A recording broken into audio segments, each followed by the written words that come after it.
podcast. La première, 20h, 21h le week-end, en quête de sens.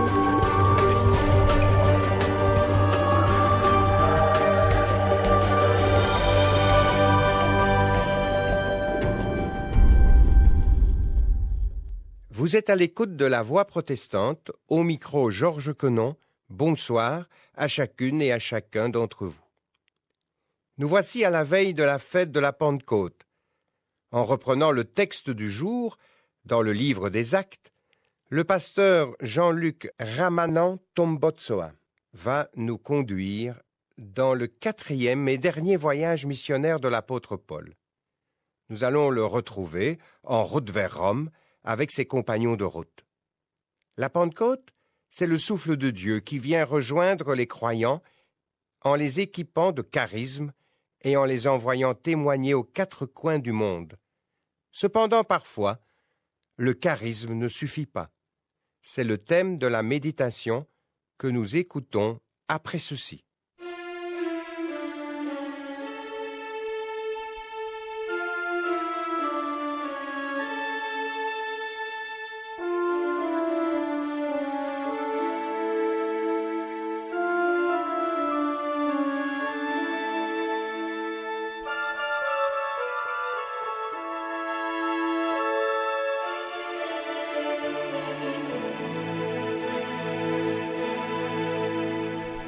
Ils portaient les regards sur ce qu'on ne peut voir. Ils ont charrié l'espoir jusque dans nos mémoires. Ils ont payé le prix des gloires qu'ils ont fuies. Ils ont donné leur vie comme une garantie que ce qu'ils espéraient était vrai. Que ce qu'ils espéraient était vrai.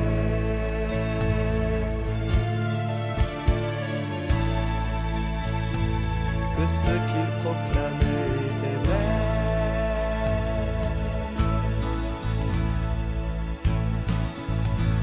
Ceux qui les ont fait taire ont fait crier les pierres, si bien que leur message a traversé les âges. Jetés dans des prisons pour être torturés, dévorés par des lions, brûlés sur des bûchers, ils ont su résister aux intimidations et toujours se montrer forts dans leurs convictions. Ce qu'ils croyaient devait être vrai. Ce qu'ils croyaient devait être vrai.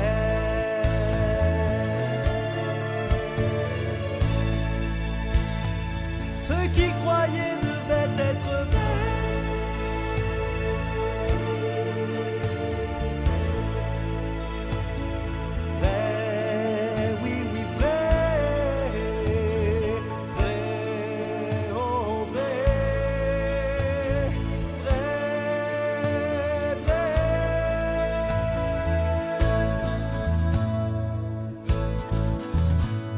Comme l'a dit Gamaliel, mieux vaut laisser tomber. Si cela vient du ciel, qui va les arrêter? Ils ont choisi de perdre ce qu'on ne peut garder et préférer gagner ce qu'on ne peut pas perdre. Et comme le soleil, ils sont resplendissants, pour toujours dans le ciel et revêtus de blanc. Ce qu'ils ont proclamé était vrai. Ce qu'ils ont proclamé était vrai.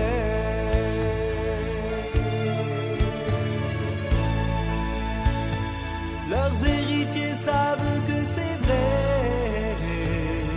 Vrai, oui, oui, vrai. Vrai, oh, vrai. Vrai, oui, vrai.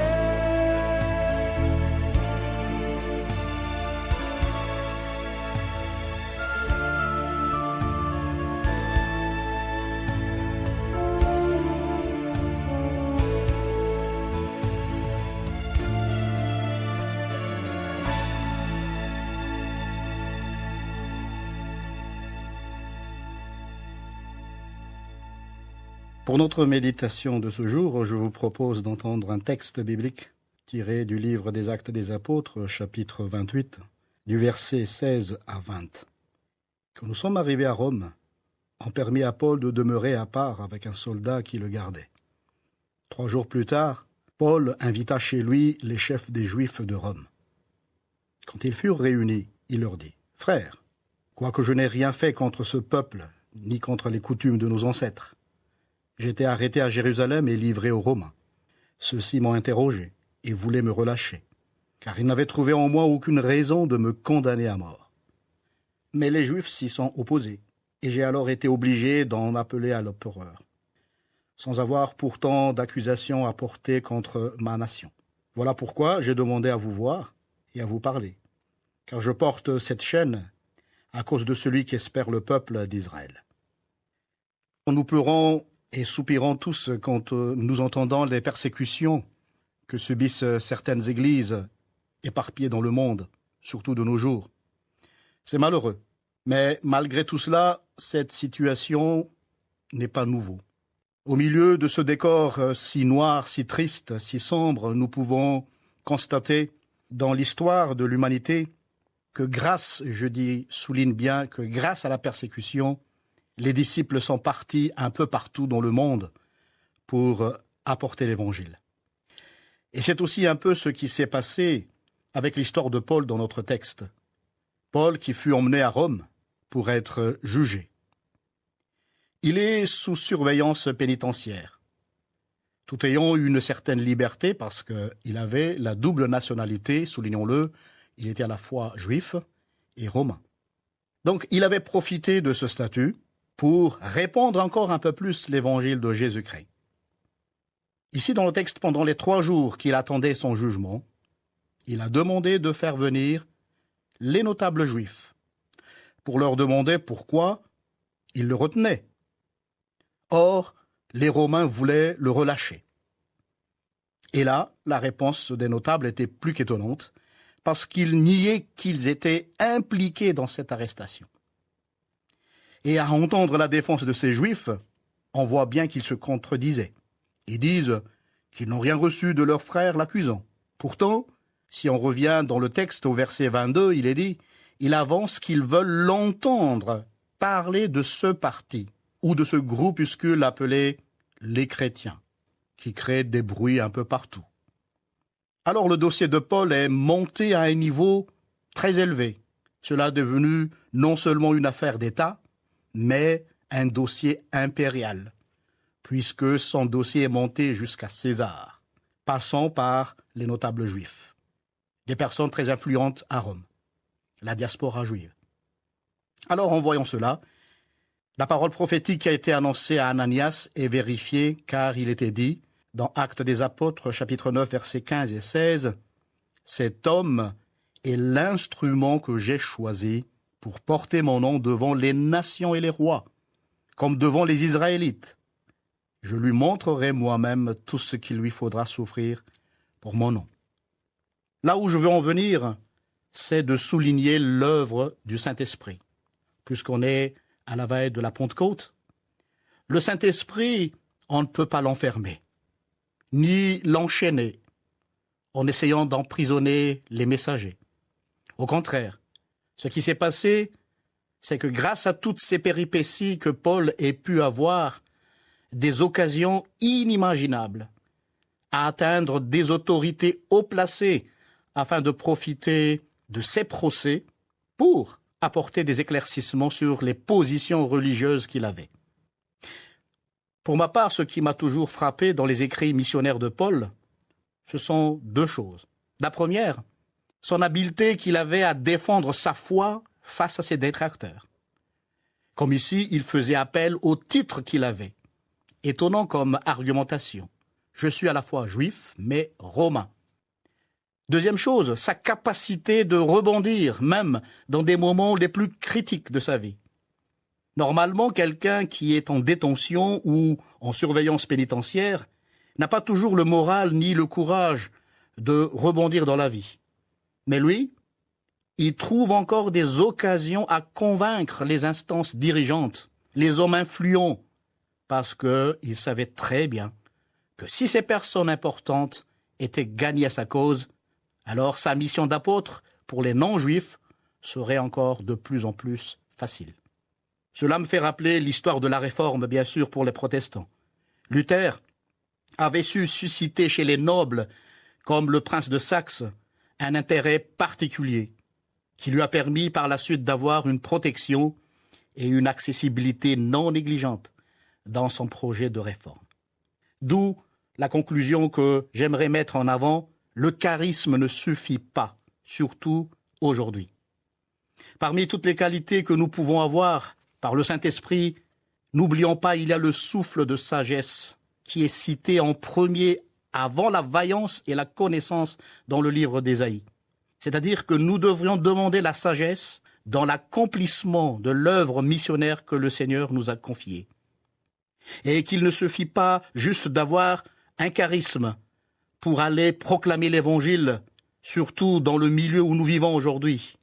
Et d'ailleurs, le texte que nous avons pris pour la méditation de ce jour est tiré du livre des Actes des Apôtres qui, signalons-le au passage, a été écrit par Luc, mais dédié à Théophile, une personne qui avait aussi sa place dans la société pour justement faciliter la circulation du livre. Alors, de ce fait, le charisme ne suffit plus, mais il faut aussi, selon moi, un bon réseau pour faire circuler une idée, une conviction. Pour cette raison-là, des personnes d'influence à l'image de nobles que Paul avait rencontrés tout au long de son ministère. Alors, pour ma part, évangéliser, c'est avoir de bons canaux, un bon réseau, surtout aujourd'hui. Pourquoi pas exploiter tous les canaux de communication que nous avons sous nos mains. Vous pouvez obtenir le texte de la méditation de M. Jean-Luc Ramanan Tambotsoa sur simple demande adressée à la radio-télévision protestante rue Brognier 44 à 1070 Bruxelles. Nous avons aussi reçu une invitation de To Be For qui organise un concert avec Forking and Country le 3 juin prochain à la salle de la Madeleine à Bruxelles. C'était La Voix protestante. Je vous souhaite une très belle soirée et vous fixe rendez-vous à samedi prochain. Qu'un puissant accord réveille l'aurore, prisonnière de nos cœurs, éclipsée par la peur. Un puissant accord réveille l'aurore, tel un soleil d'ardeur, de feu et de couleur, surgissant de nos prières, d'une foi tout entière, libérant la vie de Dieu, chemin ouvert dans les cieux. Un puissant accord réveille l'aurore, prisonnière de nos cœurs, éclipsée par la peur. Un puissant accord réveille l'aurore, tel un soleil d'ardeur, de feu et de couleur, surgissant de nos prières, fusion d'espoir, de lumière, libérant la vie de Dieu, éblouissante dans tes yeux.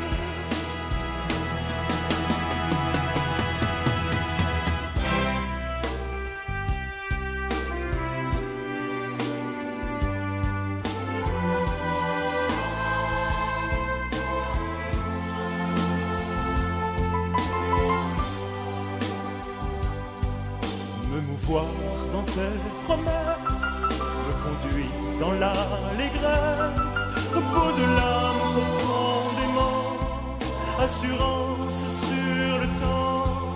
Me mouvoir dans tes promesses, me conduit dans l'allégresse, repos de l'âme profondément, assurance sur le temps.